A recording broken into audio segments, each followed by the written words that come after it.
Looking shame on TV here with Chris Millington, so 1-0 win. What are your thoughts on the game? I thought we were better. I thought it was much more akin to the Fylde performance, a lot higher energy. We pressed them much better. We didn't give them time to settle on the ball. I thought we were very cohesive in how we did that. Large spells of possession where we worked the ball really well through the thirds.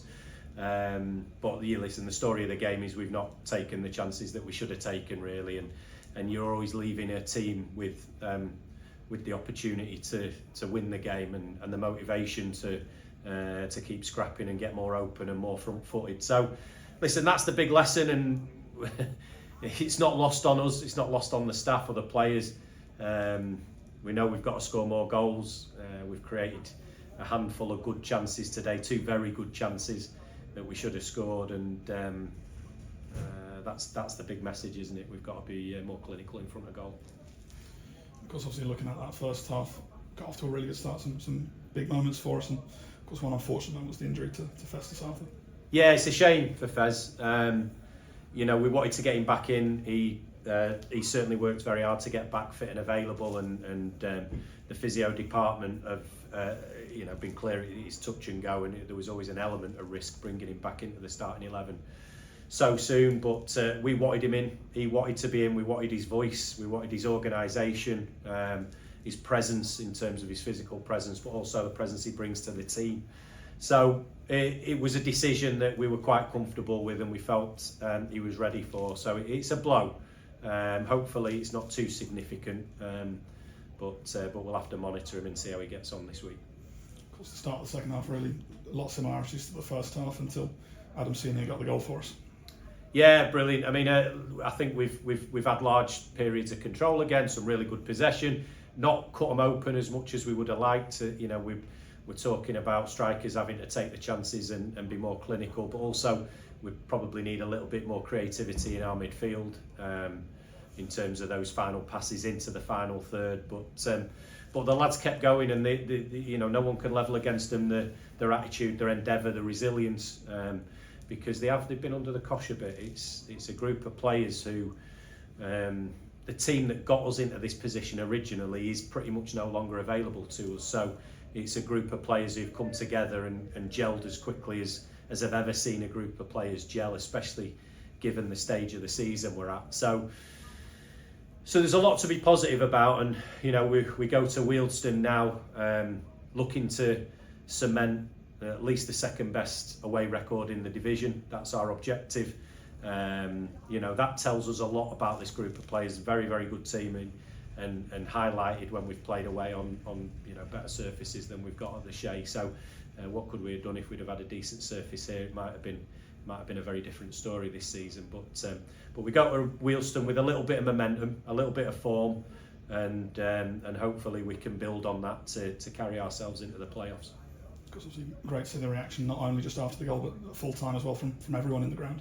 Yeah, brilliant. And listen, the fans get behind us at the right times. When we're winning, we ask a little bit more sometimes when we're struggling. There's the problem we have with the Shea is because we don't fill it, and because we're not a huge fan base. You can hear every shout, and when it's largely negative, it affects them. And again, especially a young group of players, they're not used to dealing with that.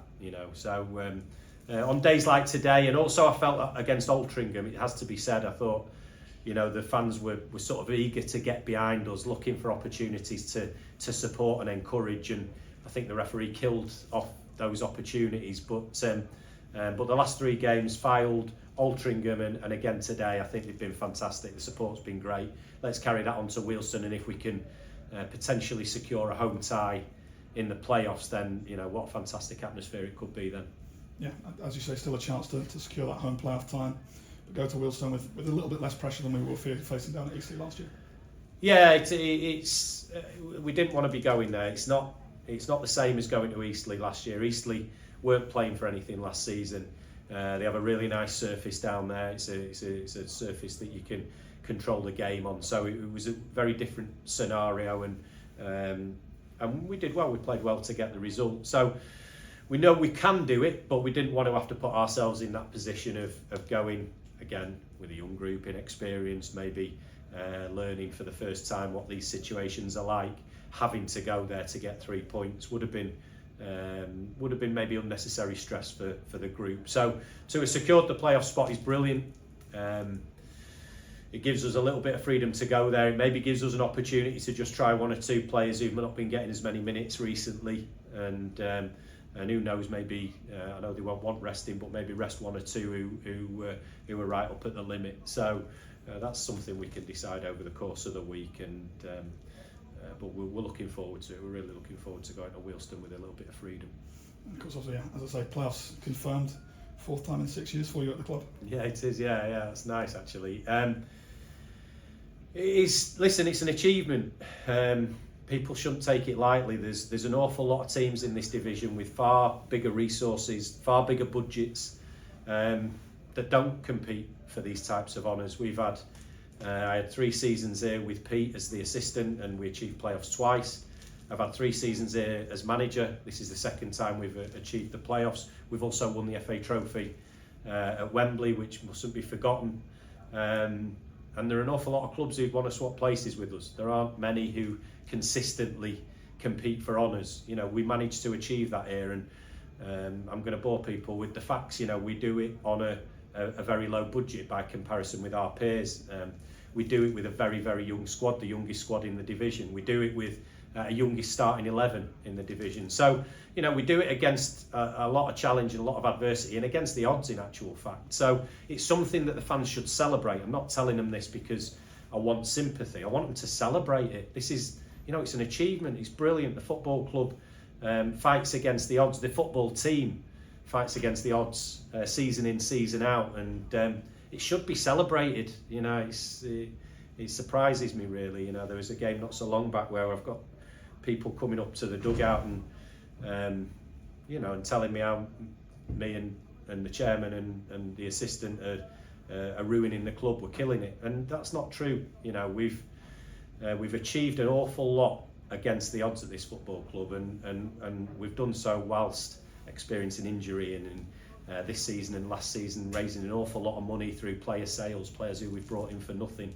and sold for significant amounts of money. So, you know, I know a lot of the fans recognise that, an awful lot do, but often they're the silent majority, and often what we hear is the vocal minority. But hopefully today will convert a few of them and help them just reflect and realise actually what we're doing here. Yeah, and of course, obviously, a win with Wealdstone that sent us into the playoffs, 2 wins on the bounce, and couldn't ask for much more than that really with the form. Yeah, that's right, and you know, I know 4th place is still arguably up for grabs, 5th certainly. So, you know, that'd be an achievement. It'd be great, and we go in and certainly one thing that I've yet to achieve at the football club is the first objective is to win a playoff game. You know, we want to win all 3, but we'll certainly be fighting tooth and nail to win the first one, and then we take it from there. So that's an objective. That's something that I'm desperate to achieve at the football club, and yeah, if we can beat Wealdstone, then we go into it with a little bit of form and hopefully a little bit of momentum. Thank you. Thanks, Luke.